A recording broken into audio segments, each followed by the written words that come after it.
Inflation is at generational highs, and many are concerned about the threat of recession. So what's Vanguard's view? Well, our own economic projections now indicate a greater than 50% probability of a recession occurring over the next 12 to 18 months, both in the United States and other developed markets, in particular Europe. Why the increased odds of recession?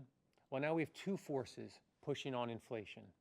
The well-documented supply constraints of food and energy and other products leading to higher costs of living for many consumers and businesses. And the second force, which we have long documented, the tight labor market, pushing up wage pressures, which also contribute to higher inflation for a number of products and services. Now, greater than 50% odds are not 100%, and recession is not a foregone conclusion. So what would it take for the U.S. economy and other markets to avoid a recession, a scenario that is not fully priced by the financial markets? Well, in my mind, there are four. For the Federal Reserve, respectfully, I would strongly urge moving short-term interest rates to 3% before the end of the summer. That would help tamp down inflation expectations, which have started to creep up given the recent experience of high inflation.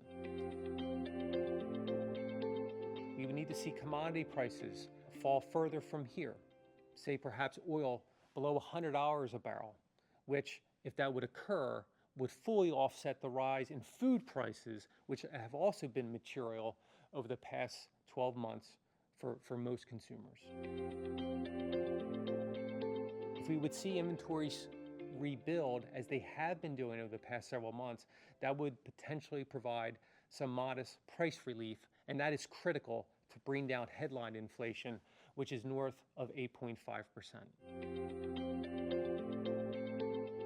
And then finally, we need to see a little bit of luck on labor supply. And indeed, we would need to see at least 1 million Americans more join the labor force over the summer. That would help better balance the strong demand for labor with the lack of supply.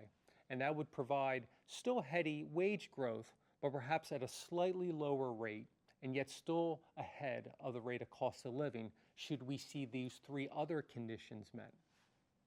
So, 4 conditions to avoid recession. And unfortunately, I don't view this as a multiple choice exam. And in fact, we would need to see all 4 met for the U.S. economy and other markets to avoid recession. So bottom line, soft landings, which is the goal of many central banks, soft landings are rare, and they're rarer than recessions. And should the U.S. economy and other markets fall into the recession, that will be unfortunate, although it will not spell the end of economic growth in the future. The path of the recovery, it has certainly narrowed, but the road isn't blocked just yet. And in the months ahead, we will have a better sense of where the economy unfolds.